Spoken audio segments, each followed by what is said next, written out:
Ok, je vais parler aujourd'hui du rôle des conseils d'administration dans les associations. La discussion repose sur le chapitre que j'ai coécrit avec Melissa Stone. Tout d'abord, il faut dire que notre recherche et les conclusions sont basées sur le contexte américain.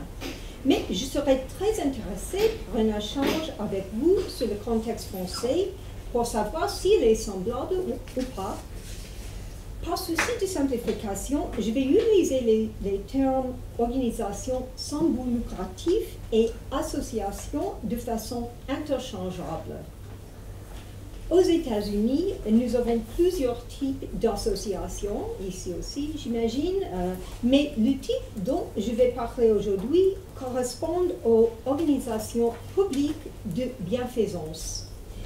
Elles sont exonérées de l'impôt fédéral sur revenu et les donateurs peuvent bénéficier d'une déduction d'impôt pour leur contribution. Elles travaillent dans de nombreux domaines, les arts, les services sociaux, la santé, etc. Les membres du conseil d'administration sont généralement des bénévoles. Okay. La recherche sur les conseils d'administration s'est fortement développée au cours des 25 dernières années. Cependant, la recherche a changé. Les premières études se concentraient plutôt sur les conseils d'administration face aux problèmes de financement externe. À ce titre, les conseils d'administration ont étudié comme les intermédiaires entre l'association et son environnement. Au fil du temps, cependant, moins d'attention a été accordée à cette relation avec l'environnement. Nous croyons qu'une plus grande attention à l'environnement doit être réinsérée dans la recherche. Cependant, la façon dont nous pensons l'environnement doit être élargie.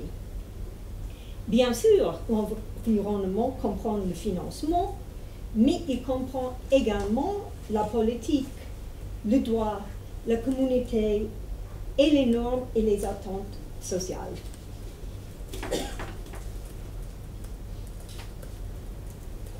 Certains soutiennent que les frontières organisationnelles deviennent plus perméables et moins distinctes. Cela suggère également que les rôles d'intermédiaires deviennent plus complexes. Nous proposons donc un concept, le cadre de redevabilité, ou on dit en anglais Accountability Framework. On m'a dit qu'il n'y a pas vraiment une traduction exacte en français, donc je dis cadre de redevabilité. Nous proposons ce concept comme un moyen de reconceptualiser les environnements organisationnels. Plus précisément, nous regardons les conseils d'administration comme sujet à une variété d'environnements de responsabilisation. Chacun de ces environnements de responsabilisation suppose une façon différente de rendre des comptes. Ceci est en lien avec le fait que les associations n'ont pas d'actionnaires, mais elles ont de multiples parties prenantes. Par exemple, il y a les donateurs, les clients, le grand public, etc. Aux États-Unis, les conseils d'administration ont beaucoup d'autonomie. Dès lors, une question importante pour nous est de savoir à qui les conseils d'administration décident de rendre des comptes. Aux États-Unis, les organisations ont à faire face à des demandes croissantes pour montrer qu'ils sont accountable, responsables et transparents et tout ça. Donc, la redevabilité des comptes, ou accountability, est un sujet d'actualité. Nous étendons le cadre de responsabilisation proposé par Al-Noor Ibrahim à 3 types de redevabilité. Le premier type est la redevabilité ascendante, upward accountability. Ici, il s'agit de rendre des comptes aux autorités et aux bailleurs de fonds. La question est ici d'arriver à concilier le pouvoir des financeurs externes avec le maintien d'autonomie organisationnelle. Les rôles d'intermédiation entre l'organisation et son environnement ont pour objectif de protéger l'organisation d'une intrusion externe, de maintenir le projet associatif et de construire des relations équilibrées avec les bailleurs de fonds. Le deuxième type, c'est la redevabilité externe, et ceci a deux dimensions.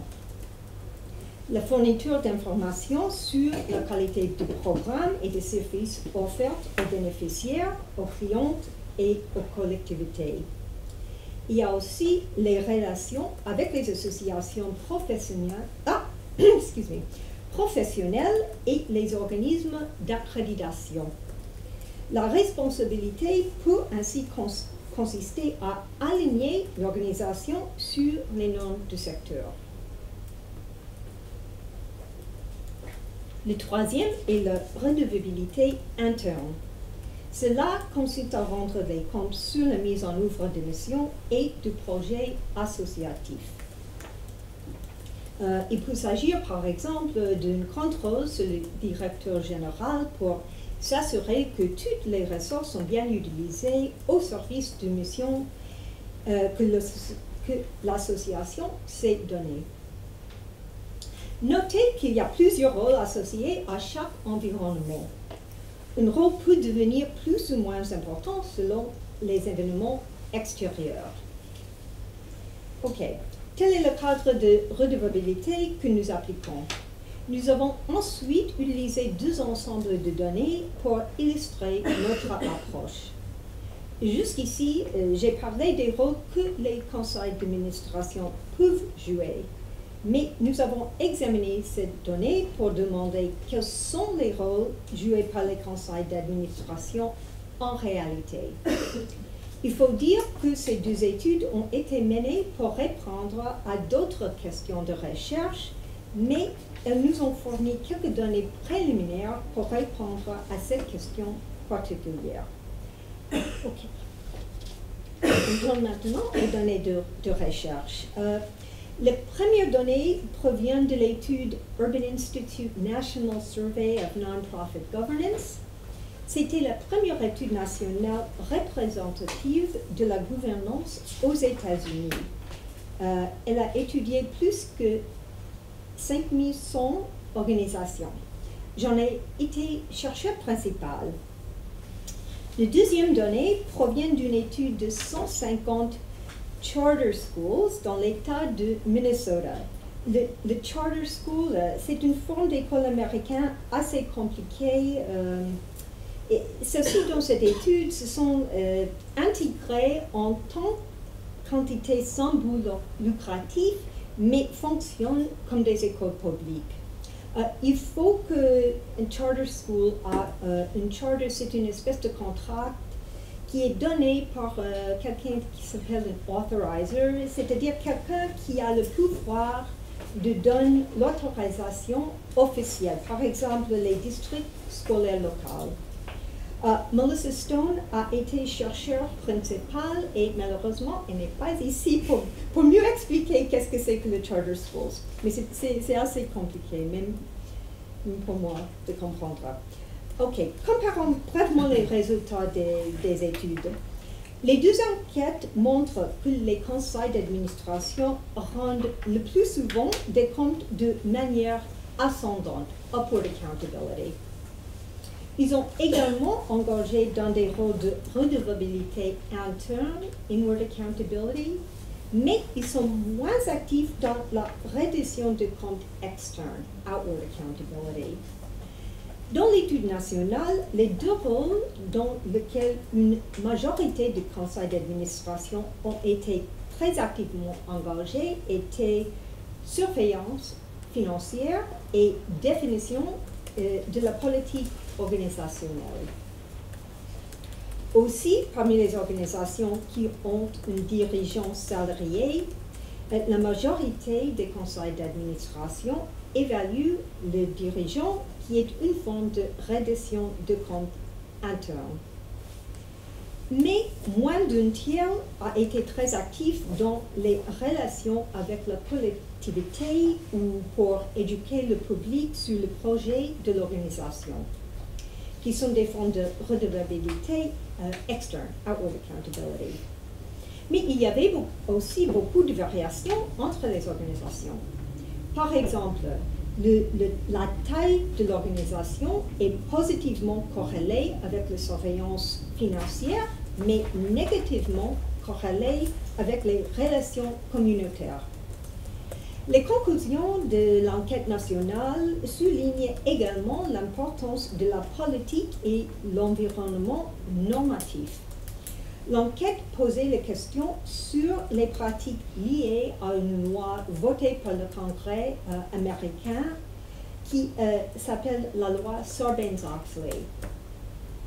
Exemple de ces pratiques, l'existence d'un comité d'audit, la protection des lanceurs d'alerte et une vigilance au conflit d'intérêts. La loi vise à empêcher la fraude dans le secteur des entreprises, mais beaucoup de gens ont demandé si la loi devait s'étendre aux organismes sans but lucratif et si les associations devaient adhérer à la loi sur une base volontaire. En général, les associations aux États-Unis sont soumises à des pressions croissantes pour la redevabilité des comptes ascendants. L'étude a révélé que de nombreuses associations ont adapté ou révisé leurs pratiques après l'adoption de la loi. Ceci suggère que la loi et les débats qui lui ont succédé ont contribué à modifier les attentes concernant la gouvernance au sein des associations. L'étude a révélé que les associations dont les membres siègent aussi des conseils d'administration d'entreprises étaient plus susceptibles de changer leurs pratiques et d'adapter la Sarbanes-Oxley. Ceci suggère que les personnes issues du secteur marchand ont un pouvoir d'influence important en matière de redevabilité au sein du secteur associatif. Tournons-nous maintenant vers l'étude de charter schools. En principe, les écoles charter schools sont libérées de certaines exigences en matière de redevabilité des comptes ascendants. Mais en réalité, elles sont soumises à de nombreux règlements et en lien avec organismes qui sont juridiquement responsables de l'école. Les conseils d'administration des charter schools sont très actifs dans la fourniture de surveillance financière. Les répondants ont indiqué que leurs conseils d'administration se sont avant tout responsables envers leurs authorizers, l'organisme qui donne le contrat. Moins de 20% se sont responsables vis-à-vis du grand public. Ceci suggère que les conseils d'administration jouent principalement un rôle tampon pour protéger les écoles dans un environnement à forte responsabilisation ascendante. Ils sont également actifs dans certaines pratiques de reddition de comptes vers l'intérieur, comme l'évaluation du directeur général et la planification d'activités. Ils ne sont en revanche pas très actifs dans la reddition de comptes externes. Par exemple, seulement 11% a été très actif dans les activités d'animation dans la communauté. Okay. Les résultats obtenus posent encore des questions pour la recherche. Première question, les pratiques observées au sein des conseils d'administration en matière de redevabilité, accountability, sont-elles une simple adaptation conjecturelle ou les conseils d'administration ne devraient-ils pas considérer un rôle plus large en matière d'engagement dans la communauté, c'est-à-dire outward responsibility, redevabilité externe? Deuxième question. L'enquête nationale a mis en jour des variations importantes dans les pratiques du conseil d'administration. Il serait intéressant de savoir dans quelle mesure ces variations s'expliquent par des différences dans les environnements de redevabilité des comptes. En particulier, quel est l'impact des différents niveaux de régulation dans l'environnement? Il serait intéressant d'étudier la gouvernance de nouvelles organisations hybrides comme les entreprises sociales. Ces dernières intègrent une double responsabilité organisationnelle aux investisseurs pour une part et à l'objectif social pour une autre part. En mettant l'accent sur la pluralité des accountability environments, environnements de responsabilisation, nous pouvons non seulement espérer mieux comprendre le fonctionnement des conseils d'administration, mais aussi mieux approcher la manière des associations engagent aujourd'hui dans la société. Merci.